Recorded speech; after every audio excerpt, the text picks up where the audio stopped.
देखिए बच्चों, ये कक्षा 10 गणित त्रिकोणमिति अभी तक मैंने आपको फार्मूले लिखवाए थे और अब आज 8.1 त्रिकोणमिति का पहला क्वेश्चन आपके सामने है एनसीईआरटी बुक का। यदि काश ए बराबर 5/13 तो अन्य सभी त्रिकोणमितीय अनुपात ज्ञात करो। ठीक है बच्चों, अन्य सभी मतलब टोटल जो है 6 अनुपात होते हैं। एक आपके सामने दे दिया गया है तो बचे शेष कितने, 5 बचे, तो वही आपको ज्ञात करना है। तो हम सबसे पहले एक समकोण त्रिभुज बनाते हैं।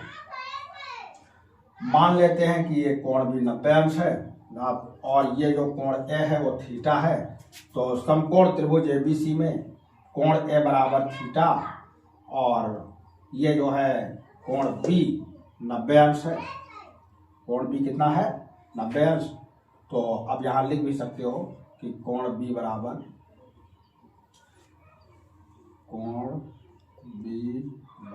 90 अंश लिख सकते हो। अब आगे बढ़ते हैं। काश थीटा का मान 5/13 दिया गया है और काश थीटा बराबर आधार बटे कर्ण होता है। तो इसका मतलब ये हुआ कि ये 5 आधार हो गया और कर्ण हो गया 13। आपके जस्ट सामने लिखा हुआ है, ये आपका 13 हो गया। अब प्रॉब्लम क्या है कि हमारे पास ये नहीं है, बीसी नहीं है। तो अब हम पाइथागोरस की याद करते हैं। पाइथागोरस ने अपना प्रमेय दिया था, बीसी बराबर under root AC square minus AB square. तो ये AC हो गया आपका 13 और AB हो गया आपका 5 स्क्वायर। फिर इसको आप जो है सॉल्व करेंगे। 13 स्क्वायर का 13 से गुणा करोगे 169 आएगा। 5 स्क्वायर का होता है भैया 5 × 5 = 25। अब आप इसमें से घटा देंगे तो ये आपका 9 में 5 जाएगा 4 बचेगा, 6 में 2 जाएगा 4 बचेगा और ये आपका 144 का वर्गमूल क्या होता है बच्चों, 12 × 12 होता है। तो इसलिए 12 बाहर निकाल लेते हैं। तो इस प्रकार ये मैंने जो है प्राप्त कर लिया कितना, 12। तो जब 12 आ जाए तो आप यहाँ पर इसको रख सकते हैं, 12 यहाँ पर आप लिख सकते हैं। अब इसके बाद आपको देखना है कि हमारे पास एक अनुपात हमारा दिया हुआ है, बाकी जो बचे हुए अनुपात हैं बच्चों वो आपको ज्ञात करना है, यानी कि अन्य सभी। तो हम लिख लेते हैं, जैसे यहाँ लिख देते हैं कि साइन थीटा बराबर होता है बच्चों लंब बटे कर्ण।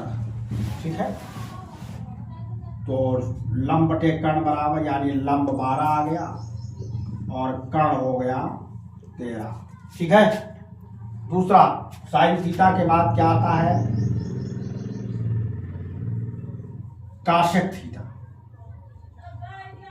काशेक थीटा बराबर होता है कर्ण बटे लंब। ये सब फार्मूले आपको लिखाए जा चुके हैं, आप लोग लिख चुके हो। कर्ण कितना है आपका, 13 है और ये देख लीजिए। ठीक है, तो आप लिख सकते हैं 13/12, क्योंकि कर्ण बटे लंब लिखना है बच्चों। तो कर्ण हो गया लंब हो गया, या आप इसी का उल्टा समझ लिए, साइन का उल्टा काशक होता है। अब आपको जो है tan थीटा लिखना है। tan थीटा बराबर होता है बच्चों लंब बटे आधार। क्या होता है, लंब बटे आधार। तो लंब जो है आपका 12 हो गया और आधार 5 हो गया। ठीक है, लिख देता हूं कि ये कर्ण है, ये लंब है और ये जो भुजा आपकी है ये क्या है, ये आधार है। ये भुजा कौन सी है, ये आपकी आधार है। चलो यहाँ पे ये लिख दो कि ये आधार है, आधार। ये भुजा आपकी AB आधार है।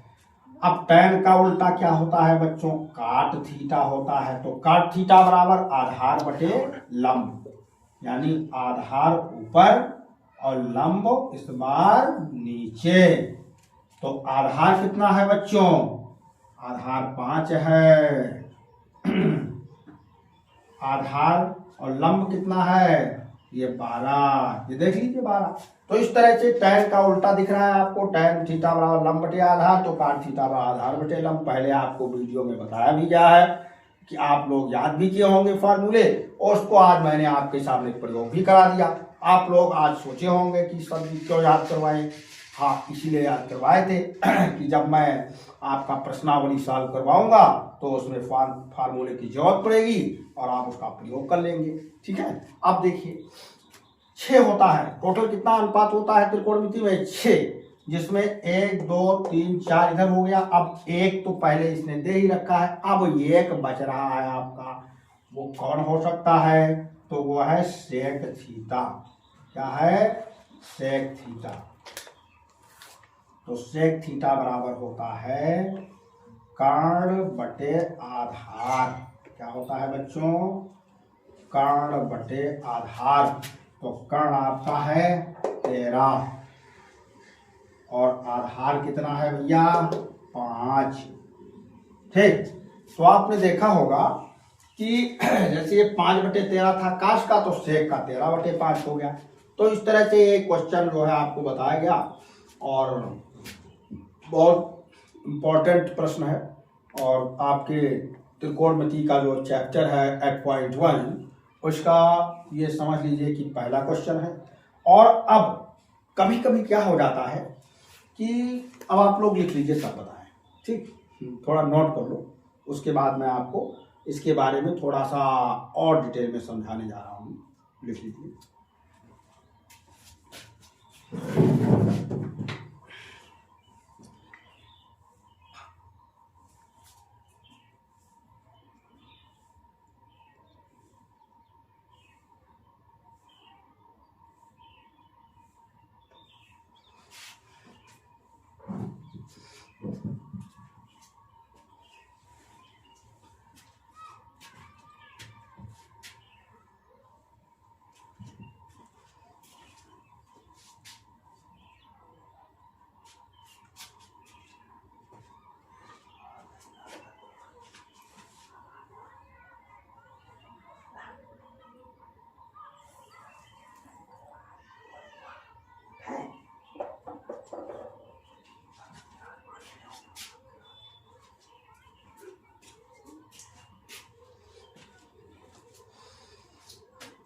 हाँ, तो बच्चों आप लोग लिख लिए होंगे। और अब देखिए क्या इम्पॉर्टेंट बात मैं बताने वाला था, आप लोग सोच रहे होंगे। तो देखिए इम्पॉर्टेंट बात ही नहीं, इस प्रश्न के अंदर कई प्रश्न छुपे हुए हैं।